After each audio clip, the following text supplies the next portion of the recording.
غزوہ مریسی کے بعد کی فوجی مہمات: 1.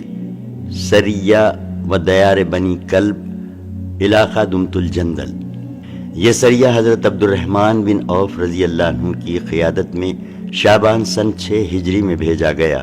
رسول اللہ صلی اللہ علیہ وسلم نے انہیں اپنے سامنے بٹھا کر خود اپنے دست مبارک سے پگڑی باندھی اور لڑائی میں سب سے اچھی صورت اختیار کرنے کی وصیت فرمائی، اور فرمایا کہ اگر وہ لوگ تمہاری اطاعت کر لیں تو تم ان کے بادشاہ کی لڑکی سے شادی کر لینا۔ حضرت عبد الرحمن بن عوف رضی اللہ عنہ نے وہاں پہنچ کر 3 روز پیہم اسلام کی دعوت دی۔ بالآخر قوم نے اسلام قبول کر لیا۔ پھر حضرت عبد الرحمن بن عوف رضی اللہ عنہ نے تمازر بنت ازبق سے شادی کی۔ یہی حضرت عبد الرحمن کے صاحبزادے ابو سلمہ کی ماں ہیں۔ اس خاتون کے والد اپنی قوم کے سردار اور بادشاہ تھے۔ 2. سریہ دیار بنی سعد علاقہ فدق۔ یہ سریہ شعبان سن 6 ہجری میں حضرت علی رضی اللہ عنہ کی سرکردگی میں روانہ کیا گیا۔ اس کی وجہ یہ ہوئی کہ رسول اللہ صلی اللہ علیہ وسلم کو معلوم ہوا کہ بنو سعد کی ایک جمعیت یہود کو کمک پہنچانا چاہتی ہے، لہٰذا آپ نے حضرت علی رضی اللہ عنہ کو 200 آدمی دے کر روانہ فرمایا۔ یہ لوگ رات میں سفر کرتے اور دن میں چھپے رہتے تھے۔ آخر ایک جاسوس گرفت میں آیا اور اس نے اقرار کیا کہ ان لوگوں نے خیبر کی کھجور کے عوض امداد فراہم کرنے کی پیشکش کی ہے۔ جاسوس نے یہ بھی بتلایا کہ بنو سعد نے کس جگہ جتھا بندی کی ہے۔ چنانچہ حضرت علی رضی اللہ عنہ نے ان پر شبخون مار کر 500 اونٹ اور 2000 بکریوں پر قبضہ کر لیا۔ البتہ بنو سعد اپنی عورتوں بچوں سمیت بھاگ نکلے۔ ان کا سردار دبر بن علیم تھا۔ 3. سریہ وادی القری۔ یہ سریہ حضرت ابو بکر صدیق رضی اللہ عنہ یا حضرت زید بن حارثہ رضی اللہ عنہ کے زیر قیادت رمضان سن 6 ہجری میں روانہ کیا گیا۔ اس کا سبب یہ تھا کہ بنو فزارہ کی ایک شاخ نے دھوکے سے رسول اللہ صلی اللہ علیہ وسلم کو قتل کرنے کا پروگرام بنایا تھا، لہٰذا آپ صلی اللہ علیہ وسلم نے ابو بکر صدیق رضی اللہ عنہ کو روانہ فرمایا۔ حضرت سلمہ بن اکوع رضی اللہ عنہ کا بیان ہے کہ اس سریے میں میں بھی آپ کے ساتھ تھا۔ جب ہم صبح کی نماز پڑھ چکے تو آپ کے حکم سے ہم لوگوں نے چھاپا مارا اور چشمے پر دھاوا بول دیا۔ ابو بکر صدیق رضی اللہ عنہ نے کچھ لوگوں کو قتل کیا۔ میں نے ایک گروہ کو دیکھا جس میں عورتیں اور بچے بھی تھے۔ مجھے اندیشہ ہوا کہ کہیں یہ لوگ مجھ سے پہلے پہاڑ پر نہ پہنچ جائیں، اس لیے میں نے ان کو جا لیا اور ان کے اور پہاڑ کے درمیان ایک تیر چلایا۔ تیر دیکھ کر یہ لوگ ٹھہر گئے۔ ان میں قرفہ نامی ایک عورت تھی جس کے اوپر ایک پرانی پوستین تھی۔ اس کے ساتھ اس کی بیٹی بھی تھی جو عرب کی خوبصورت ترین عورتوں میں سے تھی۔ میں ان سب کو ہانکتا ہوا ابو بکر صدیق رضی اللہ عنہ کے پاس لے آیا۔ انہوں نے وہ لڑکی مجھے عطا کی، لیکن میں نے اس کا کپڑا نہ کھولا۔ بعد میں رسول اللہ صلی اللہ علیہ وسلم نے یہ لڑکی حضرت سلمہ بن اکوع سے مانگ کر مکہ بھیج دی اور اس کے عوض وہاں کے متعدد مسلمان قیدیوں کو رہا کرا لیا۔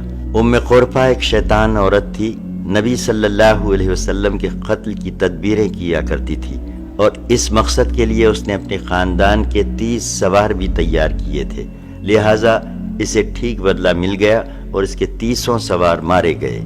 4.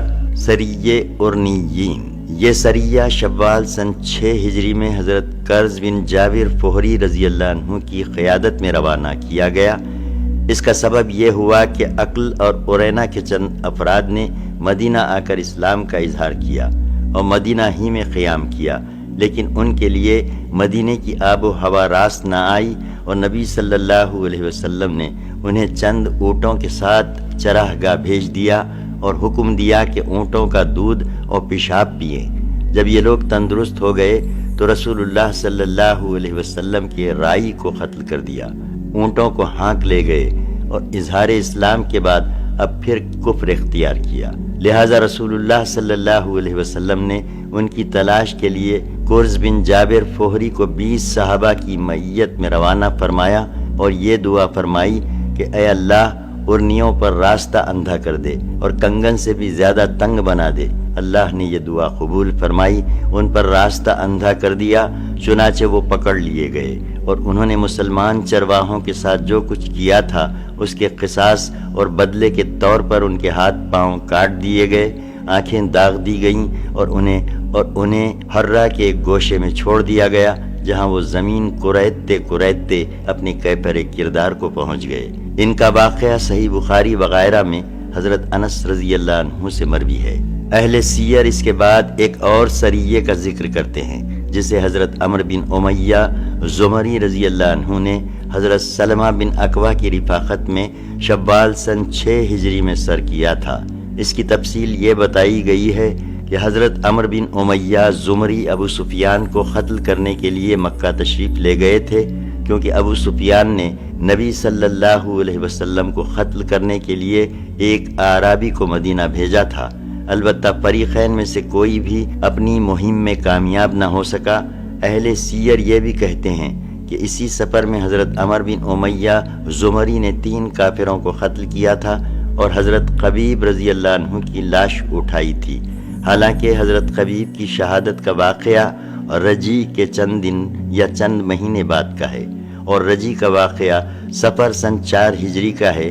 اس لیے میں یہ سمجھنے سے قاصر ہوں کہ آیا یہ دونوں الگ الگ سفر کے واقعات تھے، مگر اہل سیر مختلط اور گڈمڈ ہو گئے اور انہوں نے دونوں کو ایک ہی سفر میں ذکر کر دیا، یا یہ کہ واقعتاً دونوں واقعے ایک ہی سفر میں پیش آئے، لیکن اہل سیر سے سن کے تعین میں غلطی ہو گئی اور انہوں نے اسے سن 4 ہجری کے بجائے سن 6 ہجری میں ذکر کر دیا۔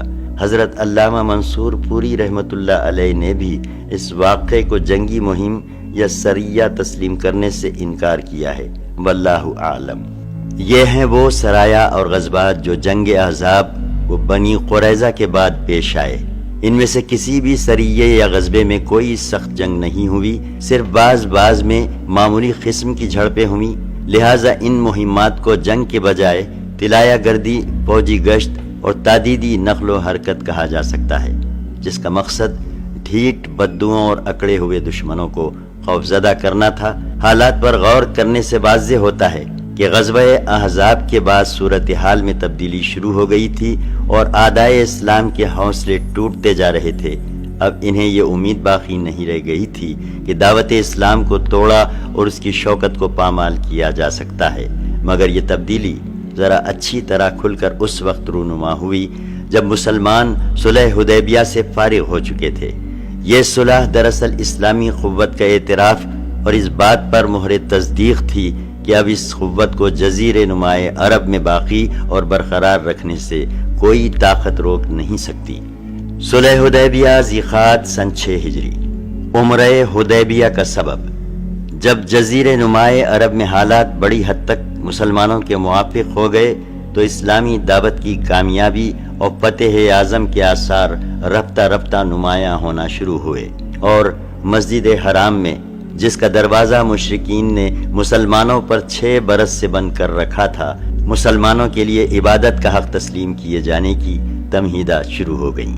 رسول اللہ صلی اللہ علیہ وسلم کو مدینہ کے اندر یہ خواب دکھلایا گیا کہ آپ اور آپ کے صحابہ کرام مسجد حرام میں داخل ہوئے۔ آپ نے خانہ کعبہ کی کنجی لی اور صحابہ سمیت بیت اللہ کا طواف اور عمرہ کیا۔ پھر کچھ لوگوں نے سر کے بال منڈوائے اور کچھ نے کٹوانے پر اکتفا کی۔ آپ صلی اللہ علیہ وسلم نے صحابہ کرام کو اس خواب کی اطلاع دی تو انہیں بڑی مسرت ہوئی اور انہوں نے یہ سمجھا کہ اس سال مکہ میں داخلہ نصیب ہوگا۔ آپ صلی اللہ علیہ وسلم نے صحابہ کرام کو یہ بھی بتلایا کہ آپ عمرہ ادا فرمائیں گے، لہٰذا صحابہ کرام بھی سفر کے لیے تیار ہو گئے۔ مسلمانوں میں روانگی کا اعلان۔ آپ نے مدینہ اور گرد و پیش کی آبادیوں میں اعلان فرما دیا کہ لوگ آپ کے ہمراہ روانہ ہوں گے، لیکن بیشتر اعراب نے تاخیر کی۔ ادھر آپ نے اپنے کپڑے دھوئے، مدینے پر ابن ام مکتوم یا نمیلہ لیسی کو اپنا جانشین مقرر فرمایا اور اپنی قصبہ نامی اونٹنی پر سوار ہو کر یکم ذیقعد سن 6 ہجری روز دوشنبہ کو روانہ ہو گئے۔ آپ کے ہمراہ ام المومنین حضرت سلمہ رضی اللہ عنہا بھی تھیں۔ 1400 اور کہا جاتا ہے کہ 1500 صحابہ کرام ہم رکاب تھے۔ آپ نے مسافرانہ ہتھیار یعنی میان کے اندر بند تلواروں کے سوا اور کسی قسم کا ہتھیار نہیں لیا۔ مکہ کی جانب مسلمانوں کی حرکت۔ آپ کا رخ مکہ کی جانب تھا۔ ذوالحلیفہ پہنچ کر آپ نے ہدی کو خلادے پہنائے، کوہان چیر کر نشان بنایا اور عمرہ کا احرام باندھا تاکہ لوگوں کو اطمینان رہے کہ آپ جنگ نہیں کریں گے۔ آگے آگے قبیلے خزاعہ کا ایک جاسوس بھیج دیا تاکہ وہ قریش کے عزائم کی خبر لائے۔ اسپان کے قریب پہنچے تو اس جاسوس نے آ کر اطلاع دی کہ میں کعب بن لوئی کو اس حالت میں چھوڑ کر آ رہا ہوں کہ انہوں نے آپ سے مقابلہ کرنے کے لیے احابیش یعنی حلیف قبائل کو جمع کر رکھا ہے اور بھی جمعیتیں فراہم کی ہیں، اور وہ آپ سے لڑنے اور آپ کو بیت اللہ سے روکنے کا تہیہ کیے ہوئے ہیں۔ اس اطلاع کے بعد نبی صلی اللہ علیہ وسلم نے صحابہ کرام سے مشورہ کیا اور فرمایا، کیا آپ لوگوں کی یہ رائے ہے کہ یہ لوگ جو قریش کی اعانت پر کمر بستہ ہیں، ہم ان کے اہل و عیال پر ٹوٹ پڑیں اور قبضہ کر لیں؟ اس کے بعد اگر وہ خاموش بیٹھتے ہیں تو اس حالت میں خاموش بیٹھتے ہیں کہ جنگ کی مار اور غم و الم سے دوچار ہو چکے ہیں، اور بھاگتے ہیں تو وہ بھی اس حالت میں کہ اللہ ایک گردن کاٹ چکا ہوگا؟ یا آپ لوگوں کی یہ رائے ہے کہ ہم خانہ کعبہ کا رخ کریں اور جو راہ میں حائل ہو اس سے لڑائی کریں؟ اس پر حضرت ابوبکر صدیق رضی اللہ عنہ نے عرض کیا کہ اللہ اور اس کے رسول بہتر جانتے ہیں، مگر ہم عمرہ ادا کرنے آئے ہیں، کسی سے لڑنے نہیں آئے ہیں۔ البتہ جو ہمارے اور بیت اللہ کے درمیان حائل ہوگا اس سے لڑائی کریں گے۔ نبی صلی اللہ علیہ وسلم نے فرمایا، اچھا تب چلو۔ چنانچہ لوگوں نے سفر جاری رکھا، بیت اللہ سے مسلمانوں کو روکنے کی کوشش۔ ادھر قریش کو رسول اللہ صلی اللہ علیہ وسلم کی روانگی کا علم ہوا تو اس نے ایک مجلس شورا منعقد کی اور طے کیا کہ جیسے بھی ممکن ہو مسلمانوں کو بیت اللہ سے دور رکھا جائے۔ چنانچہ رسول اللہ صلی اللہ علیہ وسلم نے جب احابیش سے کترا کر اپنا سفر جاری رکھا تو بنی کعب کے ایک آدمی نے آ کر آپ کو اطلاع دی کہ قریش نے کہ مقام زیتویا پر پڑاؤ ڈال رکھا ہے اور خالد بن ولید 200 سواروں کا دستہ لے کر قرہ النعیم میں تیار کھڑے ہیں۔ قرہ النعیم مکہ جانے والی مرکزی اور کاروانی شاہراہ پر واقع ہے۔ خالد نے مسلمانوں کو روکنے کی بھی کوشش کی، چنانچہ انہوں نے اپنے سواروں کو ایسی جگہ تعینات کیا جہاں سے دونوں فریق ایک دوسرے کو دیکھ رہے تھے۔ خالد نے ظہر کی نماز میں یہ بھی دیکھا کہ مسلمان رکوع اور سجدے کر رہے ہیں تو کہنے لگے کہ یہ لوگ غافل تھے، ہم نے حملہ کر دیا ہوتا تو انہیں مار لیا ہوتا۔ اس کے بعد طے کیا کہ عصر کی نماز میں مسلمانوں پر اچانک ٹوٹ پڑیں گے، لیکن اللہ نے اسی دوران صلاۃ خوف یعنی حالت جنگ کی مخصوص نماز کا حکم نازل کر دیا اور خالد کے ہاتھ سے موقع جاتا رہا۔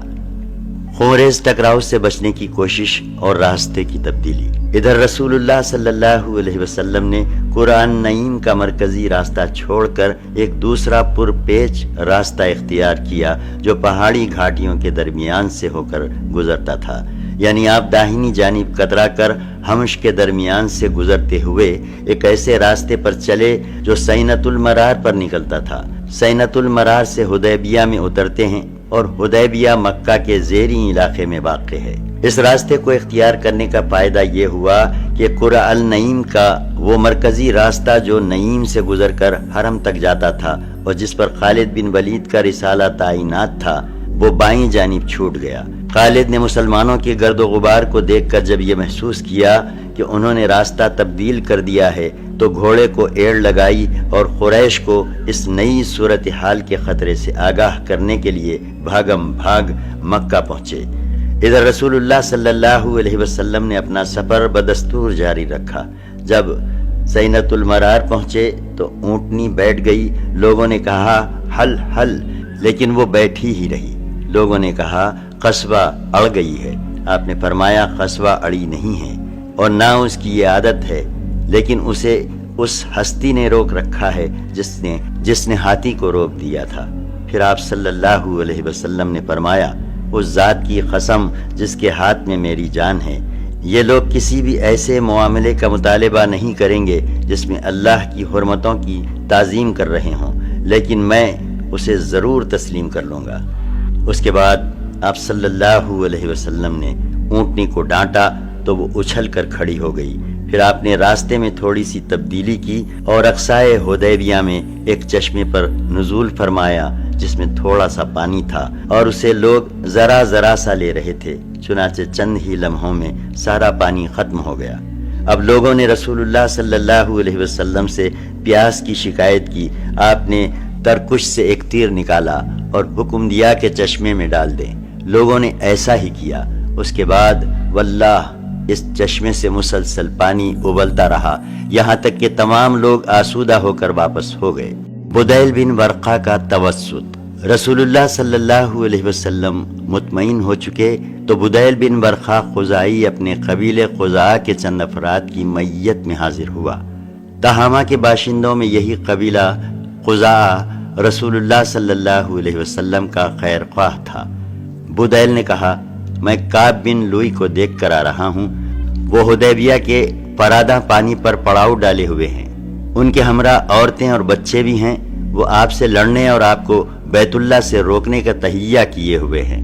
رسول اللہ صلی اللہ علیہ وسلم نے فرمایا، ہم کسی سے لڑنے نہیں آئے ہیں، قریش کو لڑائیوں نے توڑ ڈالا ہے اور سخت ضرر پہنچایا ہے، اس لیے اگر وہ چاہیں تو ان سے ایک مدت طے کر لوں اور وہ میرے اور لوگوں کے درمیان سے ہٹ جائیں، اور اگر وہ چاہیں تو جس چیز میں لوگ داخل ہوئے ہیں اس میں وہ بھی داخل ہو جائیں، ورنہ ان کو راحت تو حاصل ہی رہے گی، اور اگر انہیں لڑائی کے سوا کچھ منظور نہیں تو اس ذات کی قسم جس کے ہاتھ میں میری جان ہے، میں اپنے دین کے معاملے میں ان سے اس وقت تک لڑتا رہوں گا جب تک کہ میری گردن جدا نہ ہو جائے یا جب تک اللہ اپنا امر نافذ نہ کر دے۔ بدیل نے کہا، آپ جو کچھ کہہ رہے ہیں میں اسے قریش تک پہنچا دوں گا۔ اس کے بعد وہ قریش کے پاس پہنچا اور بولا، میں ان صاحب کے پاس سے آ رہا ہوں، میں نے ان سے ایک بات سنی ہے، اگر چاہو تو پیش کر دوں۔ اس پر بیوقوفوں نے کہا، ہمیں کوئی ضرورت نہیں ہے کہ تم ہم سے ان کی کوئی بات بیان کرو، لیکن جو لوگ سوجھ بوجھ رکھتے تھے انہوں نے کہا، لاؤ سناؤ، تم نے کیا سنا ہے؟ بدیل نے کہا، میں نے انہیں یہ اور یہ بات کہتے سنا ہے۔ اس پر قریش نے مکرز بن حفص کو بھیجا۔ اسے دیکھ کر رسول اللہ صلی اللہ علیہ وسلم نے فرمایا، یہ بد عہد آدمی ہے۔ چنانچہ جب اس نے آپ کے پاس آ کر گفتگو کی تو آپ نے اس سے وہی بات کہی جو بدیل اور اس کے رفقا سے کہی تھی۔ اس نے واپس پلٹ کر قریش کو پوری بات سے باخبر کیا۔ قریش کے ایلچی۔ اس کے بعد حلیز بن علقمہ نامی بنو کنانہ کے ایک آدمی نے کہا، مجھے ان کے پاس جانے دو۔ لوگوں نے کہا، جاؤ۔ جب وہ نمودار ہوا تو نبی صلی اللہ علیہ وسلم نے صحابہ کرام سے فرمایا، یہ فلاں شخص ہے، یہ ایسی قوم سے تعلق رکھتا ہے جو ہدی کے جانوروں کا بہت احترام کرتی ہے، لہٰذا جانوروں کو کھڑا کر دو۔ صحابہ نے جانوروں کو کھڑا کر دیا اور خود بھی لبیک پکارتے ہوئے ان کا استقبال کیا۔ اس شخص نے یہ کیفیت دیکھی تو کہا، سبحان اللہ، ان لوگوں کو بیت اللہ سے روکنا ہرگز مناسب نہیں، اور وہیں سے اپنے ساتھیوں کے پاس واپس پلٹ گیا اور بولا، میں نے ہدی کے جانور دیکھے ہیں جن کے گلوں میں خلادے ہیں اور جن کی کوہان چیری ہوئی ہیں، اس لیے میں مناسب نہیں سمجھتا کہ انہیں بیت اللہ سے روکا جائے۔ اس پر قریش اور اس شخص میں کچھ ایسی باتیں ہوئیں کہ وہ تاؤ میں آ گیا۔ اس موقع پر عربہ بن مسعود ثقفی نے مداخلت کی اور بولا، اس شخص یعنی محمد صلی اللہ علیہ وسلم نے تمہارے سامنے ایک اچھی تجویز پیش کی ہے، لہٰذا اس سے قبول کر لو اور مجھے ان کے پاس جانے دو۔ لوگوں نے کہا، جاؤ۔ چنانچہ وہ آپ کے پاس حاضر ہوا اور گفتگو شروع کی۔ نبی صلی اللہ علیہ وسلم نے اس سے بھی وہی بات کہی جو بدیل سے کہی تھی۔ اس پر عروہ نے کہا، اے محمد، یہ بتائیے کہ اگر آپ نے اپنی قوم کا صفایا بھی کر دیا تو کیا اپنے آپ سے پہلے کسی عرب کے متعلق سنا ہے کہ اس نے اپنی قوم کا صفایا کر دیا ہو؟ اور اگر دوسری صورتحال پیش آئی تو خدا کی قسم میں ایسے چہرے اور ایسے اوباش لوگوں کو دیکھ رہا ہوں جو اسی لائق ہیں کہ آپ کو چھوڑ کر بھاگ جائیں گے۔ اس پر حضرت ابو بکر نے کہا، لات کی شرمگاہ کا لٹکتا ہوا چمڑا چوس، حضور کو چھوڑ کر بھاگیں گے؟ عروہ نے کہا، یہ کون ہے؟ لوگوں نے کہا، ابو بکر ہیں۔ اس نے حضرت ابو بکر کو مخاطب کر کے کہا، دیکھو، اس ذات کی قسم جس کے ہاتھ میں میری جان ہے، اگر ایسی بات نہ ہوتی تو تم نے مجھ پر ایک احسان کیا تھا اور میں نے اس کا بدلہ نہیں دیا ہے تو میں یقیناً تمہاری اس بات کا جواب دیتا۔ اس کے بعد عروہ پھر نبی صلی اللہ علیہ وسلم سے گفتگو کرنے لگا۔ وہ جب گفتگو کرتا تو آپ کی داڑھی پکڑ لیتا۔ مغیرہ بن شعبہ رضی اللہ عنہ نبی صلی اللہ علیہ وسلم کے سر کے پاس ہی کھڑے تھے، ہاتھ میں تلوار تھی اور سر پر خود۔ عروہ جب نبی صلی اللہ علیہ وسلم کی داڑھی پر ہاتھ بڑھاتا تو وہ تلوار کے دستے سے اس کے ہاتھ پر مارتے اور کہتے کہ اپنا ہاتھ نبی صلی اللہ علیہ وسلم کی داڑھی پر سے پرے رکھ۔ آخر عروہ نے اپنا سر اٹھایا اور بولا، یہ کون ہیں؟ لوگوں نے کہا مغیرہ بن شعبہ ہیں۔ اس پر اس نے کہا، او بد عہد، کیا میں تیری بد عہدی کے سلسلے میں دوڑ دھوپ نہیں کر رہا ہوں؟ واقعہ یہ پیش آیا تھا کہ جاہلیت میں حضرت مغیرہ کچھ لوگوں کے ساتھ تھے، پھر انہیں قتل کر کے ان کا مال لے بھاگے تھے اور آ کر مسلمان ہو گئے تھے۔ اس پر نبی صلی اللہ علیہ وسلم نے فرمایا تھا کہ میں اسلام تو قبول کر لیتا ہوں لیکن مال سے میرا کوئی واسطہ نہیں۔ اس معاملے میں عروہ کے دوڑ دھوپ کی وجہ یہ تھی کہ حضرت مغیرہ اس کے بھتیجے تھے۔ اس کے بعد عروہ نبی صلی اللہ علیہ وسلم کے ساتھ صحابہ کرام کے تعلق خاطر کا منظر دیکھنے لگا، پھر اپنے رفقا کے پاس واپس آیا اور بولا، اے قوم، بخدا میں قیصر و کسریٰ اور نجاشی جیسے بادشاہوں کے پاس جا چکا ہوں، بخدا میں نے کسی بادشاہ کو نہیں دیکھا کہ اس کے ساتھی اس کی اتنی تعظیم کرتے ہوں جتنی محمد کے ساتھی محمد کی تعظیم کرتے ہیں۔ خدا کی قسم، وہ کھنکار بھی تھوکتے تھے تو کسی نہ کسی آدمی کے ہاتھ پر پڑتا تھا اور وہ شخص اسے اپنے چہرے اور جسم پر مل لیتا تھا، اور جب وہ کوئی حکم دیتے تھے تو اس کی بجا آوری کے لیے سب دوڑ پڑتے تھے، اور جب وضو کرتے تھے تو معلوم ہوتا تھا کہ اس کے وضو کے پانی کے لیے لوگ لڑ پڑیں گے، اور جب کوئی بات بولتے تھے تو سب اپنی آوازیں پست کر لیتے تھے اور فرط تعظیم کے سبب انہیں بھرپور نظر سے نہ دیکھتے تھے، اور انہوں نے تم پر ایک اچھی تجویز پیش کی ہے، لہٰذا اسے قبول کر لو۔ وہی ہے جس نے ان کے ہاتھ تم سے روکے۔ جب قریش کے پرجوش اور جنگ باز نوجوانوں نے دیکھا کہ ان کے سر برآوردہ حضرات صلح کے جویا ہیں تو انہوں نے صلح میں رخنہ اندازی کا پروگرام بنایا اور یہ طے کیا کہ رات میں یہاں سے نکل کر چپکے سے مسلمانوں کے کیمپ میں گھس جائیں اور ایسا ہنگامہ برپا کر دیں کہ جنگ کی آگ بھڑک اٹھے۔ پھر انہوں نے اس پروگرام کی تنفیذ کے لیے عملی قدم بھی اٹھایا۔ چنانچہ رات کی تاریکی میں 70 یا 80 نوجوانوں نے جبل نعیم سے اتر کر مسلمانوں کے کیمپ میں چپکے سے گھسنے کی کوشش کی، لیکن اسلامی پہرے داروں کے کمانڈر محمد بن مسلمہ نے ان سب کو گرفتار کر لیا۔ پھر نبی صلی اللہ علیہ وسلم نے صلح کی خاطر ان سب کو معاف کرتے ہوئے آزاد کر دیا۔ اسی کے بارے میں اللہ تعالیٰ کا ارشاد نازل ہوا۔ سورہ 48 آیت 24، وہی ہے جس نے وطن مکہ میں ان کے ہاتھ تم سے روکے اور تمہارے ہاتھ ان سے روکے، اس کے بعد کہ تم کو ان پر قابو دے چکا تھا۔ حضرت عثمان رضی اللہ عنہ کی سفارت۔ اب رسول اللہ صلی اللہ علیہ وسلم نے سوچا کہ ایک سفیر روانہ فرمائیں جو قریش کے سامنے موقت طریقے پر آپ کے موجودہ سفر کے مقصد و موقف کی وضاحت کر دے۔ اس کام کے لیے آپ نے حضرت عمر بن خطاب رضی اللہ عنہ کو بلایا، لیکن انہوں نے یہ کہتے ہوئے معذرت کی کہ اے اللہ کے رسول صلی اللہ علیہ وسلم، اگر مجھے اذیت دی گئی تو مکہ میں بنی کعب کا ایک فرد بھی ایسا نہیں جو میری حمایت میں بگڑ سکتا ہو۔ آپ حضرت عثمان بن عفان کو بھیج دیں، ان کا کنبہ قبیل مکہ ہی میں ہے، وہ آپ کا پیغام اچھی طرح پہنچا دیں گے۔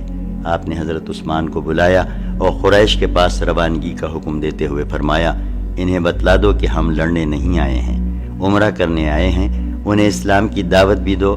آپ نے حضرت عثمان کو یہ حکم بھی دیا کہ وہ مکہ میں اہل ایمان مردوں اور عورتوں کے پاس جا کر انہیں فتح کی بشارت سنا دیں اور یہ بتلا دیں کہ اللہ عز و جل اپنے دین کو مکہ میں ظاہر و غالب کرنے والا ہے، یہاں تک کہ ایمان کی وجہ سے کسی کو یہاں روپوش ہونے کی ضرورت نہ ہوگی۔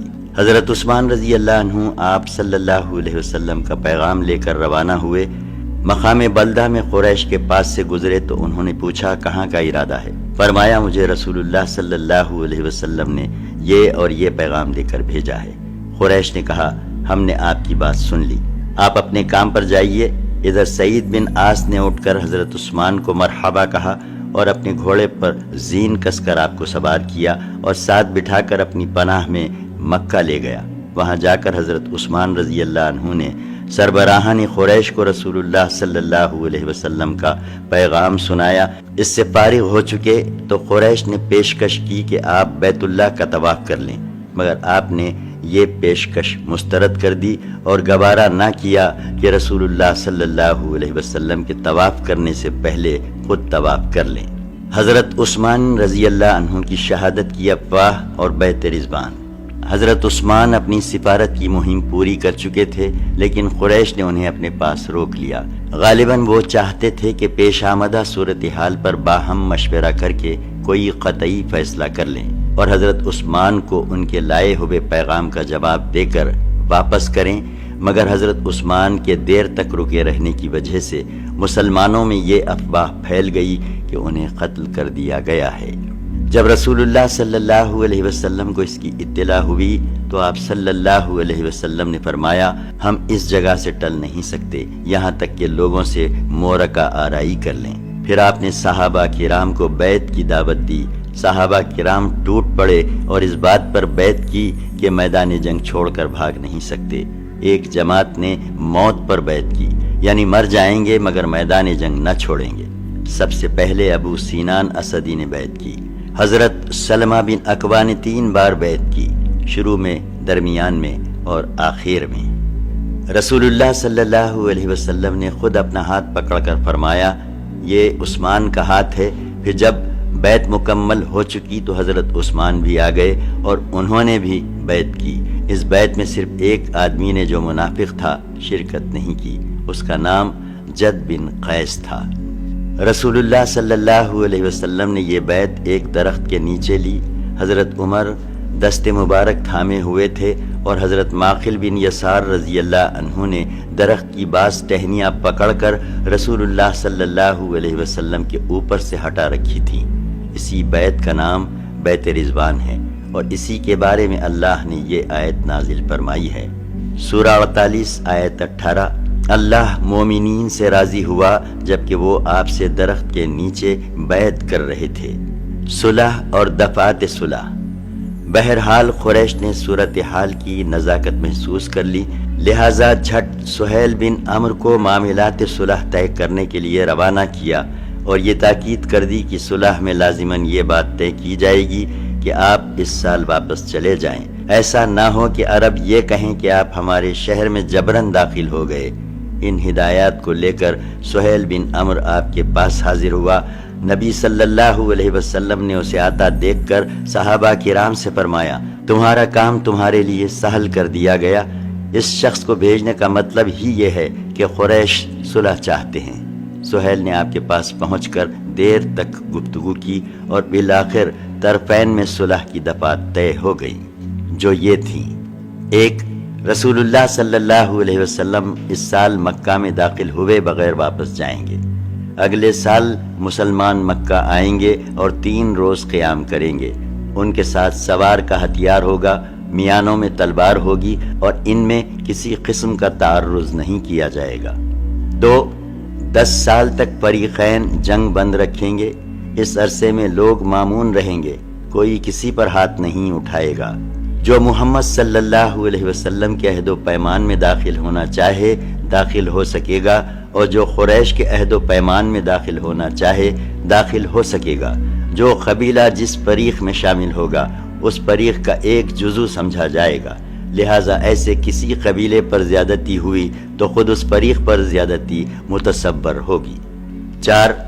قریش کا جو آدمی اپنے سرپرست کی اجازت کے بغیر یعنی بھاگ کر محمد صلی اللہ علیہ وسلم کے پاس جائے گا، محمد صلی اللہ علیہ وسلم اسے واپس کر دیں گے، لیکن محمد صلی اللہ علیہ وسلم کے ساتھیوں میں سے جو شخص پناہ کی غرض سے بھاگ کر قریش کے پاس آئے گا، قریش اسے واپس نہ کریں گے۔ اس کے بعد آپ صلی اللہ علیہ وسلم نے حضرت علی کو بلایا کہ تحریر لکھ دیں اور یہ املا کرایا: بسم اللہ الرحمن الرحیم۔ اس پر سہیل نے کہا، ہم نہیں جانتے رحمان کیا ہے، آپ یوں لکھیے: بسمک اللہم، اے اللہ تیرے نام سے۔ نبی صلی اللہ علیہ وسلم نے حضرت علی کو حکم دیا کہ یہی لکھو۔ اس کے بعد آپ نے یہ املا کرایا: یہ وہ بات ہے جس پر محمد رسول اللہ نے مصالحت کی۔ اس پر سہیل نے کہا، اگر ہم جانتے کہ آپ اللہ کے رسول ہیں تو پھر ہم نہ تو آپ کو بیت اللہ سے روکتے اور نہ جنگ کرتے، لیکن آپ محمد بن عبداللہ لکھوائیے۔ آپ نے فرمایا میں اللہ کا رسول ہوں اگرچہ تم لوگ جھٹلاؤ۔ پھر حضرت علی کو حکم دیا کہ محمد بن عبداللہ لکھیں اور لفظ رسول اللہ مٹا دیں، لیکن حضرت علی نے گوارا نہ کیا کہ اس لفظ کو مٹائیں، لہٰذا نبی صلی اللہ علیہ وسلم نے خود اپنے ہاتھ سے مٹا دیا۔ اس کے بعد پوری دستاویز لکھی گئی۔ پھر جب صلح مکمل ہو چکی تو بنو خزاعہ رسول اللہ صلی اللہ علیہ وسلم کے عہد و پیمان میں داخل ہو گئے۔ یہ در حقیقت عبد المطلب کے زمانے ہی سے بنو ہاشم کے حلیف تھے، جیسا کہ آغاز کتاب میں گزر چکا ہے۔ اس لیے یہ عہد و پیمان میں داخلہ در حقیقت اسی قدیم حلف کی تاکید اور پختگی تھی۔ دوسری طرف بنو بکر قریش کے عہد و پیمان میں داخل ہو گئے۔ ابو جندل کی واپسی۔ نوشتہ صلح ابھی لکھا ہی جا رہا تھا کہ سہیل کے بیٹے ابو جندل اپنی بیڑیاں گھسیٹتے ہوئے آ پہنچا۔ وہ زیری مکہ سے نکل کر آئے تھے۔ انہوں نے یہاں پہنچ کر اپنے آپ کو مسلمانوں کے درمیان ڈال دیا۔ سہیل نے کہا یہ پہلا شخص ہے جس کے متعلق میں آپ سے معاملہ کرتا ہوں کہ آپ اسے واپس کر دیں۔ نبی صلی اللہ علیہ وسلم نے فرمایا ابھی تو ہم نے نوشتہ مکمل نہیں کیا ہے۔ اس نے کہا تب میں آپ سے کسی بات پر صلح کا کوئی معاملہ ہی نہ کروں گا۔ نبی صلی اللہ علیہ وسلم نے فرمایا اچھا تو تم اس کو میری خاطر چھوڑ دو۔ اس نے کہا میں آپ کی خاطر بھی نہیں چھوڑ سکتا۔ آپ نے فرمایا نہیں اتنا تو کر ہی دو۔ اس نے کہا نہیں میں نہیں کر سکتا۔ پھر سہیل نے ابو جندل کے چہرے پر چانٹا رسید کیا اور مشرکین کی طرف واپس کرنے کے لیے ان کے کرتے کا گلا پکڑ کر گھسیٹا۔ ابو جندل زور زور سے چیخ کر کہنے لگے مسلمانوں کیا میں مشرکین کی طرف واپس کیا جاؤں گا کہ وہ مجھے میرے دین کے متعلق فتنے میں ڈالیں؟ رسول اللہ صلی اللہ علیہ وسلم نے فرمایا ابو جندل صبر کرو اور اسے باعث ثواب سمجھو۔ اللہ تمہارے لیے اور تمہارے ساتھ جو دوسرے کمزور مسلمان ہیں ان سب کے لیے کشادگی اور پناہ کی جگہ بنائے گا۔ ہم نے قریش سے صلح کر لی ہے اور ہم نے ان کو اور انہوں نے ہم کو اس پر اللہ کا عہد دے رکھا ہے، اس لیے ہم بد عہدی نہیں کر سکتے۔ اس کے بعد حضرت عمر رضی اللہ عنہ اچھل کر ابو جندل کے پاس پہنچے۔ وہ ان کے پہلو میں چلتے جا رہے تھے اور کہتے جا رہے تھے ابو جندل صبر کرو یہ لوگ مشرک ہیں، ان کا خون تو بس کتے کا خون ہے، اور ساتھ ہی ساتھ اپنی تلوار کا دستہ بھی ان کے قریب کرتے جا رہے تھے۔ حضرت عمر کا بیان ہے کہ مجھے امید تھی کہ وہ تلوار لے کر اپنے باپ سہیل کو اڑا دیں گے، لیکن انہوں نے اپنے باپ کے بارے میں بخل سے کام لیا اور معاہدہ صلح نافذ ہو گیا۔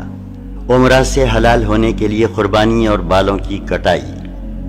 رسول اللہ صلی اللہ علیہ وسلم معاہدہ صلح لکھوا کر فارغ ہو چکے تو فرمایا اٹھو اور اپنے اپنے جانور قربان کر دو، لیکن واللہ کوئی بھی نہ اٹھا، حتیٰ کہ آپ صلی اللہ علیہ وسلم نے یہ بات 3 مرتبہ دہرائی، مگر پھر بھی کوئی نہ اٹھا تو آپ صلی اللہ علیہ وسلم ام سلمہ رضی اللہ عنہا کے پاس گئے اور لوگوں کے اس پیش آمدہ طرز عمل کا ذکر کیا۔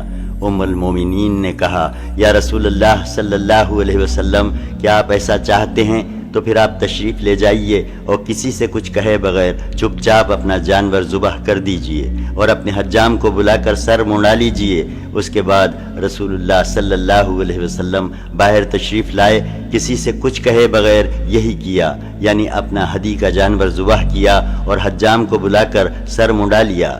جب لوگوں نے دیکھا تو خود بھی اٹھ کر اپنے اپنے جانور ذبح کر دیے اور اس کے بعد باہم ایک دوسرے کا سر مونڈنے لگے۔ کیفیت یہ تھی کہ معلوم ہوتا تھا کہ فرط غم کے سبب ایک دوسرے کو قتل کر دیں گے۔ اس موقع پر گائے اور اونٹ 7 آدمیوں کی طرف سے ذبح کیے گئے۔ رسول اللہ صلی اللہ علیہ وسلم نے ابو جہل کا ایک اونٹ ذبح کیا جس کی ناک میں چاندی کا ایک حلقہ تھا۔ اس کا مقصد یہ تھا کہ مشرکین جل بھن کر رہ جائیں۔ پھر رسول اللہ صلی اللہ علیہ وسلم نے سر مڑانے والوں کے لیے 3 بار مغفرت کی دعا کی اور قینچی سے کٹانے والوں کے لیے 1 بار۔ اسی سفر میں اللہ تعالیٰ نے حضرت کعب بن عجرہ کے سلسلے میں یہ حکم بھی نازل فرمایا کہ جو شخص اذیت کے سبب اپنا سر حالت احرام میں مڈالے وہ روزے یا صدقے یا ذبیحے کی شکل میں فدیہ دے۔ مہاجرہ عورتوں کی واپسی سے انکار۔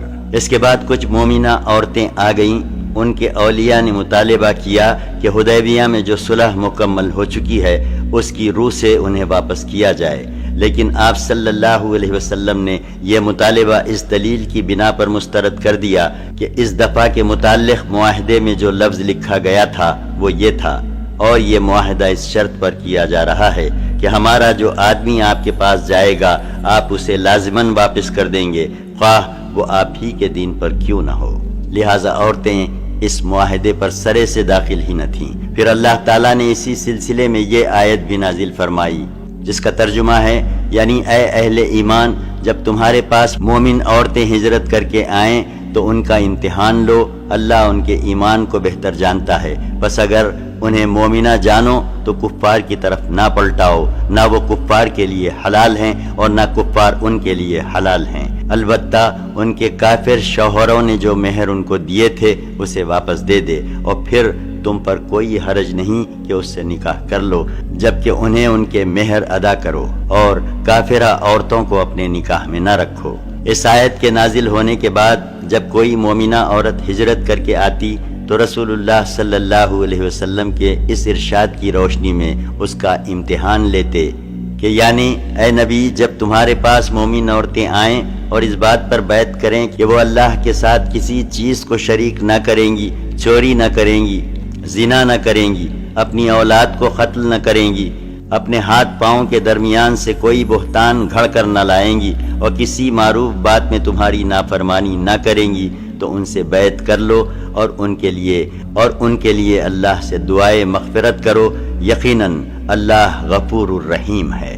سورہ 60 آیت 12۔ چنانچہ جو عورتیں اس آیت میں ذکر کی ہوئی شرائط کی پابندی کا عہد کرتیں، آپ صلی اللہ علیہ وسلم ان سے فرماتے کہ میں نے تم سے بیعت کر لی، پھر انہیں واپس نہ پلٹاتے۔ اس حکم کے مطابق مسلمانوں نے اپنی کافرہ بیویوں کو طلاق دے دی۔ اس وقت حضرت عمر کی زوجیت میں 2 عورتیں تھیں جو شرک پر قائم تھیں، آپ نے ان دونوں کو طلاق دے دی، پھر ایک سے معاویہ نے شادی کر لی اور دوسری سے صفوان بن امیہ نے۔ اس معاہدے کی دفعات کا حاصل یہ ہے صلح حدیبیہ۔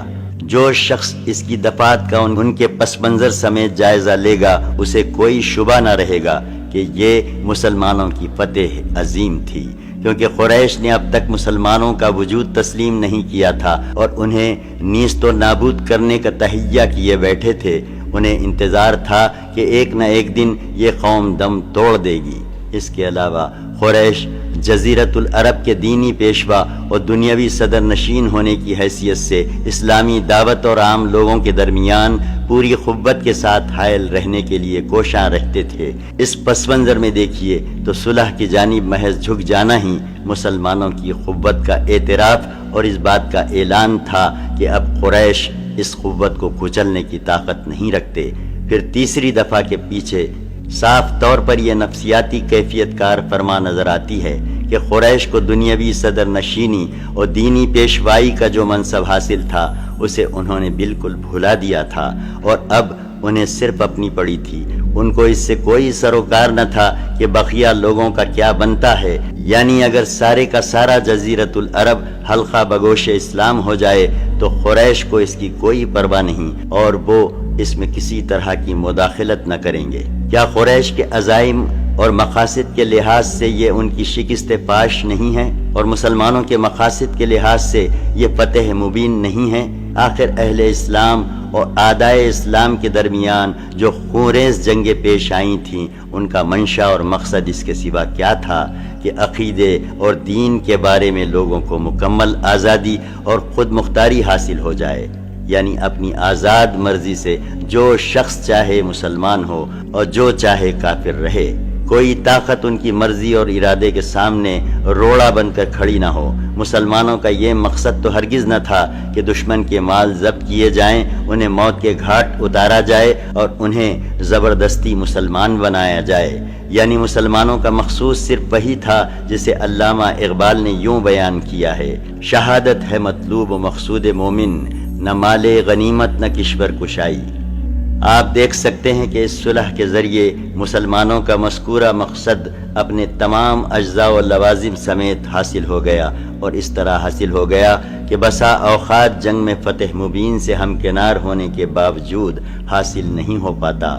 پھر اس آزادی کی وجہ سے مسلمانوں نے دعوت و تبلیغ کے میدان میں نہایت زبردست کامیابی حاصل کی۔ چنانچہ مسلمان افواج کی تعداد جو اس صلح سے پہلے 3000 سے زائد کبھی نہ ہو سکی تھی، وہ محض 2 سال کے اندر فتح مکہ کے موقع پر 10,000 ہو گئی۔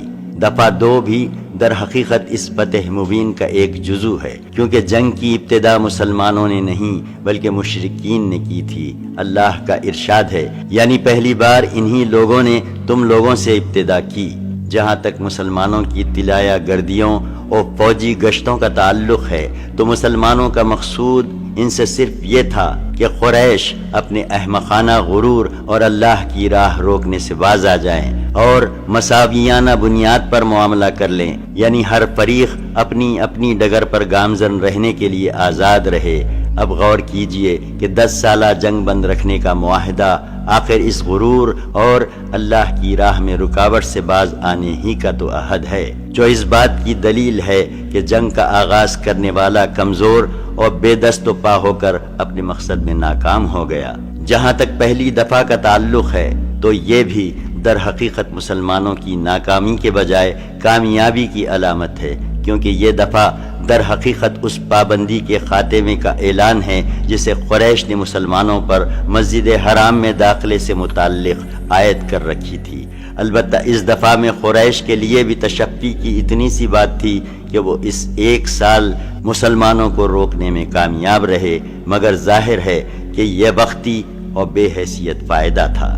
اس کے بعد اس صلح کے سلسلے میں یہ پہلو بھی قابل غور ہے کہ قریش نے مسلمانوں کو یہ 3 رعایتیں دے کر صرف 1 رعایت حاصل کی جو دفعہ 4 میں مذکور ہے، لیکن یہ رعایت حد درجہ معمولی اور بے وقعت تھی، اور اس میں مسلمانوں کا کوئی نقصان نہ تھا، کیونکہ یہ معلوم تھا کہ جب تک مسلمان رہے گا اللہ، رسول اور مدینۃ الاسلام سے بھاگ نہیں سکتا۔ اس کے بھاگنے کی صرف ایک ہی صورت ہو سکتی ہے کہ وہ مرتد ہو جائے، خواہ ظاہراً خواہ در پردہ، اور ظاہر ہے کہ جب مرتد ہو جائے تو مسلمانوں کو اس کی ضرورت نہیں، بلکہ اسلامی معاشرے میں اس کی موجودگی سے کہیں بہتر ہے کہ وہ الگ ہو جائے، اور یہی وہ نقطہ ہے جس کی طرف رسول اللہ صلی اللہ علیہ وسلم نے اپنے اس ارشاد میں اشارہ فرمایا تھا، جو ہمیں چھوڑ کر ان مشرکین کی طرف بھاگا اسے اللہ نے دور یا برباد کر دیا۔ باقی رہے مکے کے وہ باشندے جو مسلمان ہو چکے تھے یا مسلمان ہونے والے تھے، تو ان کے لیے اگرچہ اس معاہدے کی روح سے مدینہ میں پناہ گزین ہونے کی گنجائش نہ تھی، لیکن اللہ کی زمین تو بہرحال کشادہ تھی۔ کیا حبشہ کی زمین نے ایسے نازک وقت میں مسلمانوں کے لیے اپنی آغوش وا نہیں کر دی تھی جب مدینہ کے باشندے اسلام کا نام بھی نہ جانتے تھے؟ اسی طرح آج بھی زمین کا کوئی ٹکڑا مسلمانوں کے لیے اپنی آغوش کھول سکتا تھا، اور یہی بات تھی جس کے طرف رسول اللہ صلی اللہ علیہ وسلم نے اپنے اس ارشاد میں اشارہ فرمایا تھا۔ ان کا جو آدمی ہمارے پاس آئے گا اللہ اس کے لیے کشادگی اور نکلنے کی جگہ بنا دے گا۔ پھر اس قسم کے تحفظات سے اگرچہ نظر بظاہر قریش نے عز و وقار حاصل کیا تھا، مگر یہ در حقیقت قریش کی سخت نفسیاتی گھبراہٹ، پریشانی، اعصابی دباؤ اور شکستگی کی علامت ہے۔ اس سے پتہ چلتا ہے کہ انہیں اپنے بت پرست سماج کے بارے میں سخت خوف لاحق تھا، اور وہ محسوس کر رہے تھے کہ ان کا یہ سماجی گھروندہ ایک کھائی کے ایسے کھوکھلے اور اندر سے کٹے ہوئے کنارے پر کھڑا ہے جو کسی بھی دم ٹوٹ کر گرنے والا ہے، لہٰذا اس کی حفاظت کے لیے اس طرح کے تحفظات کر لینا ضروری ہیں۔ دوسری طرف رسول اللہ صلی اللہ علیہ وسلم نے جس فراغ دلی کے ساتھ یہ شرط منظور کی کہ قریش کے یہاں پناہ لینے والے کسی مسلمان کو واپس نہ طلب کریں گے، وہ اس بات کی دلیل ہے کہ آپ کو اپنے سماج کی ثابت قدمی اور پختگی پر پورا اعتماد تھا، اور اس قسم کی شرط آپ کے لیے قطعاً کسی اندیشے کا سبب نہ تھی۔ مسلمانوں کا غم اور حضرت عمر رضی اللہ عنہ کا مناقشہ، یہ ہے معاہدہ صلح کی دفعات کی حقیقت، لیکن ان دفعات میں 2 باتیں بظاہر اس قسم کی تھیں کہ ان کی وجہ سے مسلمانوں کو سخت غم و الم لاحق ہوا۔ ایک یہ کہ آپ صلی اللہ علیہ وسلم نے بتایا تھا کہ آپ بیت اللہ تشریف لے جائیں گے اور اس کا طواف کریں گے، لیکن آپ صلی اللہ علیہ وسلم طواف کیے بغیر واپس ہو رہے تھے۔ دوسرے یہ کہ آپ صلی اللہ علیہ وسلم اللہ کے رسول ہیں اور حق پر ہیں، اور اللہ نے اپنے دین کو غالب کرنے کا وعدہ کیا ہے، پھر کیا وجہ ہے کہ آپ نے قریش کا دباؤ قبول کر لیا اور دب کر صلح کی؟ یہ دونوں باتیں طرح طرح کے شکوک و شبہات اور گمان و وسوسے پیدا کر رہی تھیں۔ ادھر مسلمانوں کے احساسات اس قدر مجروح تھے کہ وہ صلح کی دفعات کی گہرائیوں اور مال پر غور کرنے کی بجائے حزن و غم سے نڈھال تھے، اور غالباً سب سے زیادہ غم حضرت عمر بن خطاب رضی اللہ عنہ کو تھا۔ چنانچہ انہوں نے خدمت نبوی میں حاضر ہو کر عرض کیا کہ اے اللہ کے رسول صلی اللہ علیہ وسلم، کیا ہم لوگ حق پر اور وہ لوگ باطل پر نہیں ہیں؟ آپ نے فرمایا کیوں نہیں؟ انہوں نے کہا کیا ہمارے مقتولین جنت میں اور ان کے مقتولین جہنم میں نہیں ہیں؟ آپ نے فرمایا کیوں نہیں؟ انہوں نے کہا تو پھر کیوں ہم اپنے دین کے بارے میں دباؤ قبول کریں اور ایسی حالت میں پلٹیں کہ ابھی اللہ نے ہمارے اور ان کے درمیان فیصلہ نہیں کیا ہے؟ آپ نے فرمایا خطاب کے صاحبزادے، میں اللہ کا رسول ہوں اور اس کی نافرمانی نہیں کر سکتا، وہ میری مدد کرے گا اور مجھے ہرگز ضائع نہ کرے گا۔ انہوں نے کہا کیا آپ نے ہم سے یہ بیان نہیں کیا تھا کہ آپ بیت اللہ کے پاس تشریف لائیں گے اور اس کا طواف کریں گے؟ آپ نے فرمایا کیوں نہیں، لیکن کیا میں نے یہ بھی کہا تھا کہ ہم اسی سال آئیں گے؟ انہوں نے کہا نہیں۔ آپ صلی اللہ علیہ وسلم نے فرمایا تو بہرحال تم بیت اللہ کے پاس آؤ گے اور اس کا طواف کرو گے۔ اس کے بعد حضرت عمر رضی اللہ عنہ غصے سے بھپرے ہوئے حضرت ابوبکر صدیق رضی اللہ عنہ کے پاس پہنچے اور ان سے بھی وہی باتیں کہیں جو رسول اللہ صلی اللہ علیہ وسلم سے کہی تھیں، اور انہوں نے بھی ٹھیک وہی جواب دیا جو رسول اللہ صلی اللہ علیہ وسلم نے دیا تھا، اور آخر میں اتنا اور اضافہ کیا کہ آپ صلی اللہ علیہ وسلم کی رکاب تھامے رہو یہاں تک کہ موت آ جائے، کیونکہ خدا کی قسم آپ حق پر ہیں۔ اس کے بعد انا فتحنا لک فتحا مبین کی آیات نازل ہوئیں، جس میں اس صلح کو فتح مبین قرار دیا گیا۔ اس کا نزول ہوا تو رسول اللہ صلی اللہ علیہ وسلم نے حضرت عمر بن خطاب رضی اللہ عنہ کو بلایا اور پڑھ کر سنایا۔ وہ کہنے لگے یا رسول اللہ صلی اللہ علیہ وسلم، یہ فتح ہے؟ فرمایا ہاں۔ اس سے ان کے دل کو سکون ہو گیا اور وہ واپس چلے گئے۔ بعد میں حضرت عمر رضی اللہ عنہ کو اپنی تقصیر کا احساس ہوا تو سخت نادم ہوئے۔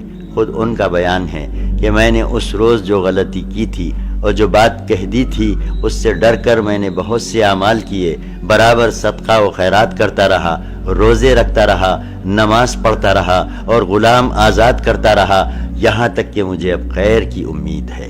کمزور مسلمانوں کا مسئلہ حل ہو گیا۔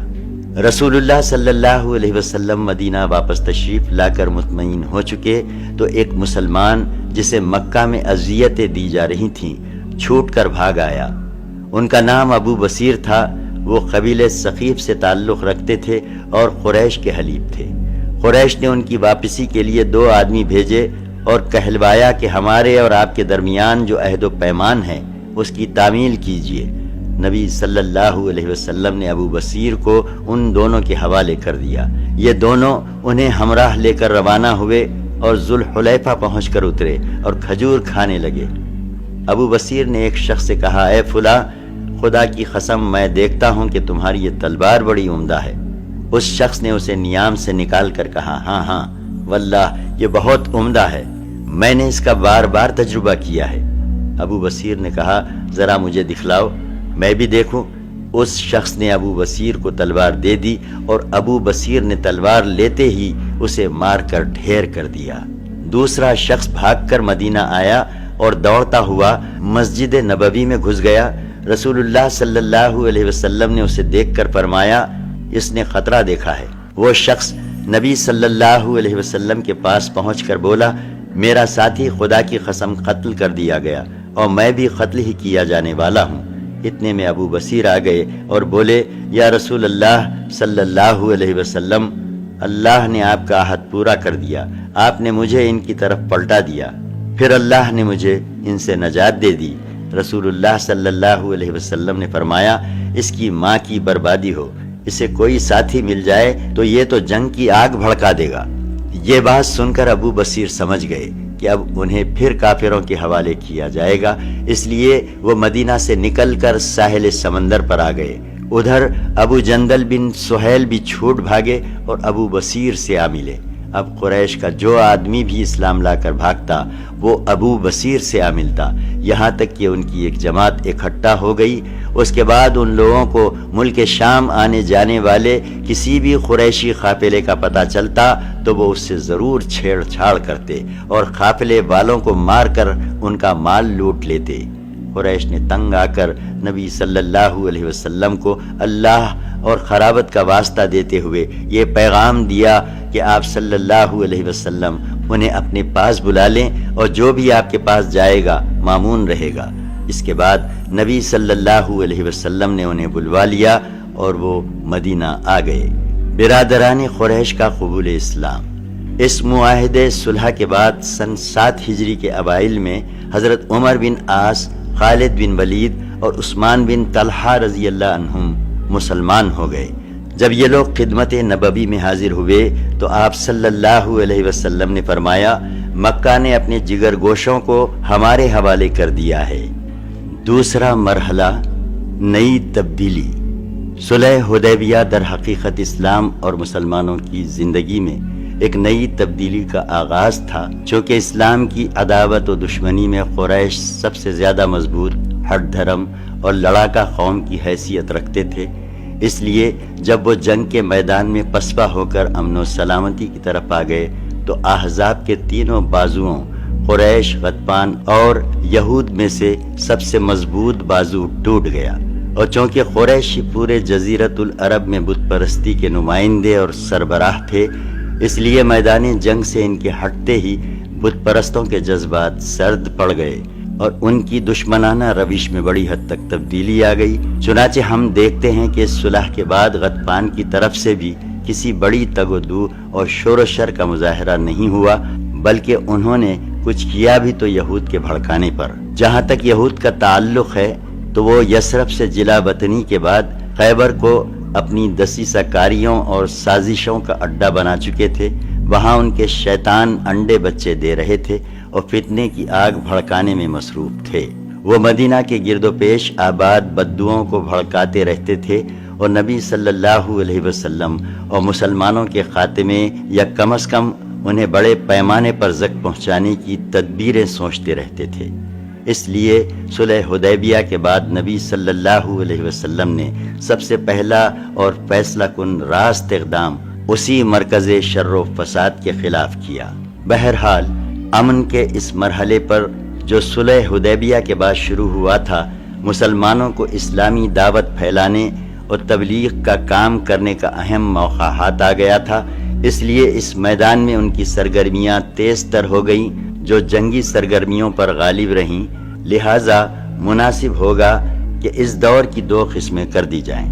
ایک تبلیغی سرگرمیاں اور بادشاہوں اور سربراہوں کے نام خطوط، 2 جنگی سرگرمیاں۔ پھر بیجا نہ ہوگا کہ اس مرحلے کی جنگی سرگرمیاں پیش کرنے سے پہلے بادشاہوں اور سربراہوں کے نام خطوط کی تفصیلات پیش کر دی جائیں، کیونکہ طبعی طور پر اسلامی دعوت مقدم ہے، بلکہ یہی وہ اصل مقصد ہے جس کے لیے مسلمانوں نے طرح طرح کی مشکلات و مصائب، جنگ اور فتنے، ہنگامے اور اضطراب برداشت کیے تھے۔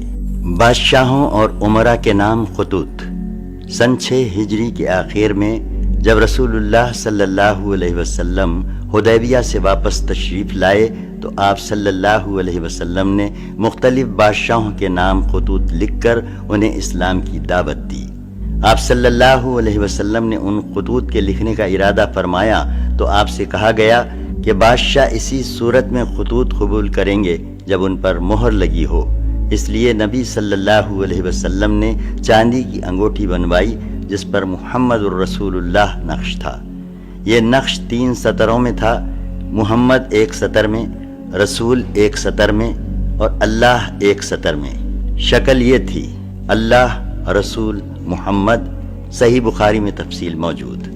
پھر آپ صلی اللہ علیہ وسلم نے معلومات رکھنے والے تجربہ کار صحابہ کو بطور قاصد منتخب فرمایا اور انہیں بادشاہوں کے پاس خطوط دے کر روانہ فرمایا۔ علامہ منصور پوری نے جزم کے ساتھ بیان کیا ہے کہ آپ نے یہ قاصد اپنی خیبر روانگی سے چند دن پہلے یکم محرم سن 7 ہجری کو روانہ فرمائے تھے۔ اگلی سطور میں وہ خطوط اور ان پر مرتب ہونے والے کچھ اثرات پیش کیے جا رہے ہیں۔ 1. نجاشی شاہ حبش کے نام خط۔ اس نجاشی کا نام اسحمہ بن ابجر تھا۔ نبی صلی اللہ علیہ وسلم نے اس کے نام جو خط لکھا اسے عمرو بن امیہ زمری کے بدست سن 6 ہجری کے آخر یا سن 7 ہجری کے شروع میں روانہ فرمایا۔ طبری نے اس خطوط کی عبارت ذکر کی ہے، لیکن اسے بنظر غائر دیکھنے سے اندازہ ہوتا ہے کہ یہ وہ خط نہیں ہے جسے رسول اللہ صلی اللہ علیہ وسلم نے صلح حدیبیہ کے بعد لکھا تھا، بلکہ یہ غالباً اس خط کی عبارت ہے جسے آپ نے مکی دور میں حضرت جعفر کو ان کی ہجرت حبشہ کے وقت دیا تھا، کیونکہ خط کے آخر میں ان مہاجرین کا تذکرہ ان الفاظ میں کیا گیا ہے: میں نے تمہارے پاس اپنے چچیرے بھائی جعفر کو مسلمانوں کی ایک جماعت کے ساتھ روانہ کیا ہے۔ جب وہ تمہارے پاس پہنچیں تو انہیں اپنے پاس ٹھہرانا اور جبر اختیار نہ کرنا۔ بیہقی نے ابن عباس رضی اللہ عنہ سے ایک اور خط کی عبارت روایت کی ہے جسے نبی صلی اللہ علیہ وسلم نے نجاشی کے پاس روانہ کیا تھا۔ اس کا ترجمہ یہ ہے: یہ خط ہے محمد نبی کی طرف سے نجاشی اسہم شاہ حبش کے نام، اس پر سلام جو ہدایت کی پیروی کرے اور اللہ اور اس کے رسول پر ایمان لائے۔ میں شہادت دیتا ہوں کہ اللہ وحدہ لا شریک لہ کے سوا کوئی لائق عبادت نہیں، اس نے نہ کوئی بیوی اختیار کی نہ لڑکا، اور میں اس کی بھی شہادت دیتا ہوں کہ محمد اس کا بندہ اور رسول ہے، اور میں تمہیں اسلام کی دعوت دیتا ہوں کیونکہ میں اس کا رسول ہوں، لہذا اسلام لاؤ، سلامت رہو گے۔ اے اہل کتاب، ایک ایسی بات کی طرف آؤ جو ہمارے اور تمہارے درمیان برابر ہے کہ ہم اللہ کے سوا کسی اور کی عبادت نہ کریں، اس کے ساتھ کسی کو شریک نہ ٹھہرائیں، اور ہم میں سے بعض کو اللہ کے بجائے رب نہ بنائیں۔ بس اگر وہ منہ موڑیں تو کہہ دو کہ گواہ رہو ہم مسلمان ہیں۔ اگر تم نے یہ دعوت قبول نہ کی تو تم پر اپنی قوم کے نصارہ کا گناہ ہے۔ ڈاکٹر حمید اللہ صاحب پاریس نے ایک اور خط کی عبارت درج فرمائی ہے جو ماضی قریب میں دستیاب ہوا ہے، اور صرف ایک لفظ کے اختلاف کے ساتھ یہی خط علامہ ابن قیم کی کتاب زاد المعاد میں بھی موجود ہے۔ ڈاکٹر صاحب موصوف نے اس خط کی عبارت کی تحقیق میں بڑی ارخ ریزی سے کام لیا ہے، دور جدید کے اکتشافات سے بہت کچھ استفادہ کیا ہے، اور اس خط کا فوٹو کتاب کے اندر ثبت فرمایا ہے۔ اس خط کا ترجمہ یہ ہے: بسم اللہ الرحمن الرحیم، محمد الرسول اللہ کی جانب سے نجاشی عظیم حبشہ کے نام، اس شخص پر سلام جو ہدایت کی پیروی کرے۔ اما بعد، میں تمہاری طرف اللہ کی حمد کرتا ہوں جس کے سوا کوئی معبود نہیں، جو قدوس اور سلام ہے، امن دینے والا، محافظ و نگران ہے، اور میں شہادت دیتا ہوں کہ عیسیٰ ابن مریم اللہ کی روح اور اس کا کلمہ ہے۔ اللہ نے انہیں پاکیزہ اور پاک دامن مریم بطول کی طرف ڈال دیا، اور اس کی روح اور پھونک سے مریم عیسیٰ کے لیے حاملہ ہوئیں، جیسے اللہ نے آدم کو اپنے ہاتھ سے پیدا کیا۔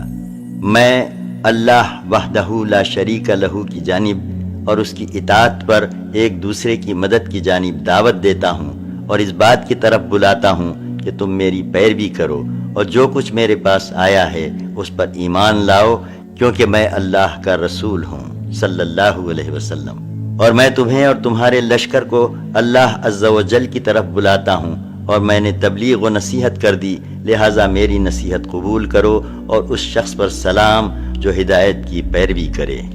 ڈاکٹر حمید اللہ صاحب نے بڑے یقینی انداز میں کہا ہے کہ یہی وہ خط ہے جسے رسول اللہ صلی اللہ علیہ وسلم نے حدیبیہ کے بعد نجاشی کے پاس روانہ فرمایا تھا۔ جہاں تک اس خط استنادی حیثیت کا تعلق ہے تو دلائل پر نظر ڈالنے کے بعد اس کی صحت میں کوئی شبہ نہیں رہتا، لیکن اس بات کی کوئی دلیل نہیں کہ نبی صلی اللہ علیہ وسلم نے حدیبیہ کے بعد یہی خط روانہ فرمایا تھا، بلکہ بیہقی نے جو خط ابن عباس رضی اللہ عنہ کی روایت سے نقل کیا ہے، اس کا انداز ان خطوط سے زیادہ ملتا جلتا ہے جنہیں نبی صلی اللہ علیہ وسلم نے حدیبیہ کے بعد عیسائی بادشاہوں اور عمرا کے پاس روانہ فرمایا تھا، کیونکہ جس طرح آپ نے ان خطوط میں آیت کریمہ یا اہل الکتاب تعالوا الی کلمتی سے لے کر آخر تک درج فرمائی تھی، اسی طرح بیہقی کی روایت کردہ خط میں بھی یہ آیت درج ہے۔